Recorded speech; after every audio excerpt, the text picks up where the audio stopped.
Welcome to my channel technical GS बापुरे आसतु जानिबा ए वीडियो रे पीएम आवास योजना रो बहुत बड़ अपडेट हेछि।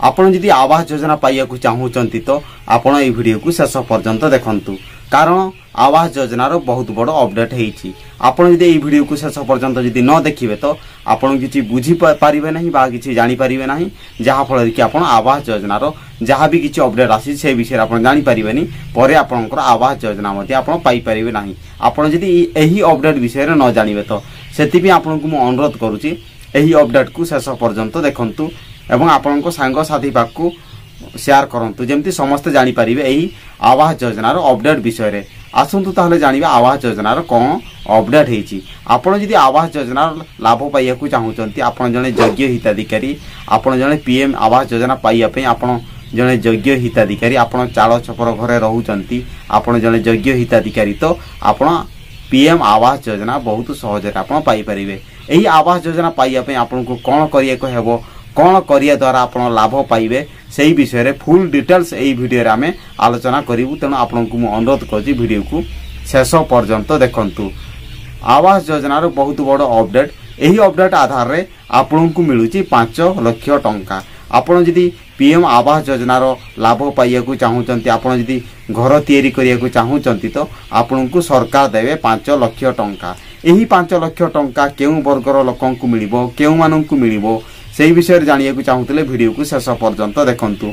आपण को एही वीडियो रे फुल डिटेल्स आलोचना करिवे। एही वीडियो रे आपण जानि परिबे काहा को मिलियो 5 लाख टंका केमिति पाइबे 5 लाख टंका एवं केउ मानन को मिलियो 5 लाख टंका सेही विषय रे आपण जानि परिबे। वीडियो को शेष पर्यंत देखंतु। वीडियो को देखुथिले वीडियो को लाइक करंतु एवं नुआ करी चैनल को चैनल को सब्सक्राइब करंतु। चैनल को सब्सक्राइब करिया द्वारा एही प्रकार वीडियो एही चैनल रे आपन को सब बेल पई देखिया को मिलिबो। चैनल को सब्सक्राइब करंतु। आसन ताले जानिबा पीएम आवास योजना कोन अपडेट हेछि। वीडियो को शेष पर्यंत देखंतु। घर तैयारी पई मिलिबो 5 लाख टंका। आपण जदि घर तैयारी करिया को चाहूचंती तो आपन को मिलिबो 5 लाख टंका। आवास स्कीम गरीब श्रेणी रो लोकन को राशन कार्ड माध्यम रे अनेक सुविधा जगी देउचंती सरकार। वर्तमान सरकार एक नुआ योजना आरंभ करिसंती। एही योजना माध्यम रे सरकार घर तैयारी पई टंका जगी देउचंती।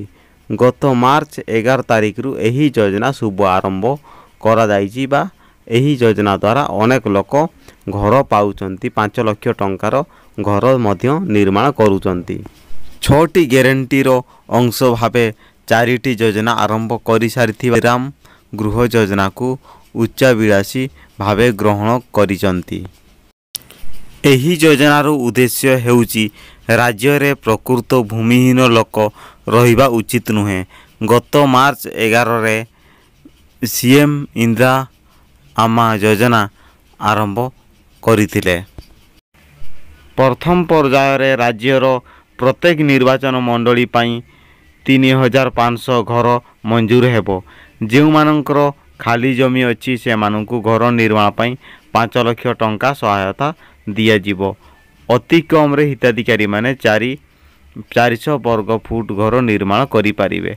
आपण बुझी परचंते जेउ मानकर खाली जमी अछि से मानकु घर निर्माण पई 5 लाख टंका सहायता दिया जीवो।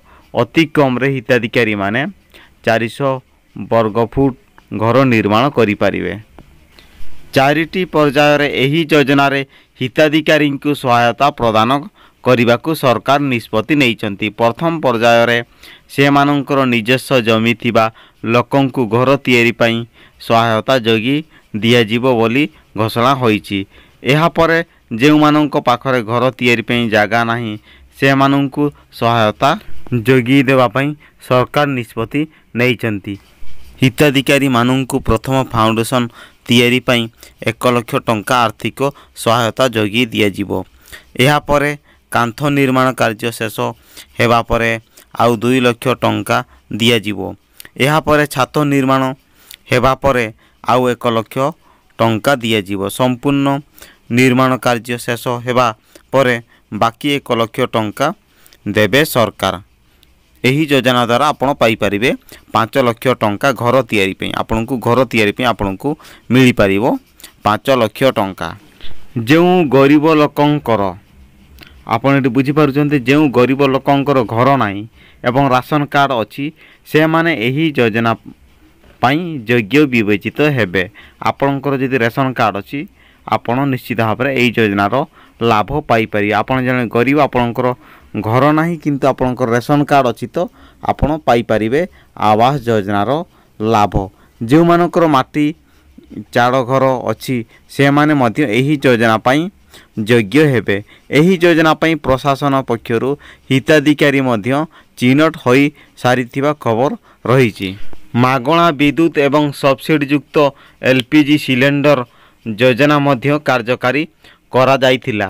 ଗତ ଫେବୃଆରୀ 27ରୁ ରାଜ୍ୟର ସମସ୍ତ ଯୋଗ୍ୟ ବ୍ୟକ୍ତିଙ୍କ ପାଇଁ ମୁଖ୍ୟମନ୍ତ୍ରୀ ରେଭାଣ୍ଟ ରେଡ୍ଡି 200 ୟୁନିଟ୍ ପର୍ଯ୍ୟନ୍ତ ମାଗଣା ବିଦ୍ୟୁତ୍ ଏବଂ 500 ଟଙ୍କାରେ LPG ସିଲିଣ୍ଡର ଯୋଗାଇ ଦେବାକୁ ଘୋଷଣା କରିଥିଲେ। ନିର୍ବାଚନ ଶେଷ ହେବାର 100 ଦିନ ମଧ୍ୟରେ ସମସ୍ତ ଗ୍ୟାରେଣ୍ଟି ଯୋଜନା କାର୍ଯ୍ୟକାରୀ କରିବାକୁ ପ୍ରତିଶ୍ରୁତି ଦେଇଥିଲେ ସରକାର। ଖୁବ୍ ଶୀଘ୍ର ମହିଳାମାନଙ୍କୁ 2500 ଟଙ୍କା, ରଇତୁ ଭରସା ଯୋଜନାରେ ଥିବା ଚାଷୀଙ୍କୁ ଏକର ପିଛା 15,000 ଟଙ୍କା, ଶ୍ରମିକମାନଙ୍କୁ ଏକର ପିଛା 12,000 ଟଙ୍କା ଯୋଗାଇ ଦିଆଯିବ। ଆବାସ ଯୋଜନାର ଏହି ଅପଡେଟ୍ଟି ଆସିଥିଲା। ଏହି ଅପଡେଟ୍ଟି ଆପଣଙ୍କୁ ମୁଁ ଭିଡ଼ିଓ ମାଧ୍ୟମରେ ଜଣେଇଲି। ଭିଡ଼ିଓଟି ଆପଣଙ୍କୁ କେମିତି ଲାଗିଲା ଆପଣ ନିଶ୍ଚିତ ଭାବରେ ଆପଣଙ୍କର ମତାମତ କମେଣ୍ଟରେ ଦିଅନ୍ତୁ। ଭିଡ଼ିଓକୁ ଦେଖୁଥିଲେ ଭିଡ଼ିଓକୁ ଗୋଟେ ଲାଇକ୍ କରନ୍ତୁ ଏବଂ ନୂଆ କରି ଚ୍ୟାନେଲକୁ ଆସିଥିଲେ ଚ୍ୟାନେଲକୁ ସବସ୍କ୍ରାଇବ୍ କରନ୍ତୁ। ପୁଣି ଦେଖା ହେବ ଆଉ ଏକ ନୂଆ ଭିଡ଼ିଓରେ। ଭିଡ଼ିଓକୁ ଦେଖି ସାରିଥିବାରୁ ଆପଣଙ୍କୁ ବହୁତ ବହୁତ ଧନ୍ୟବାଦ।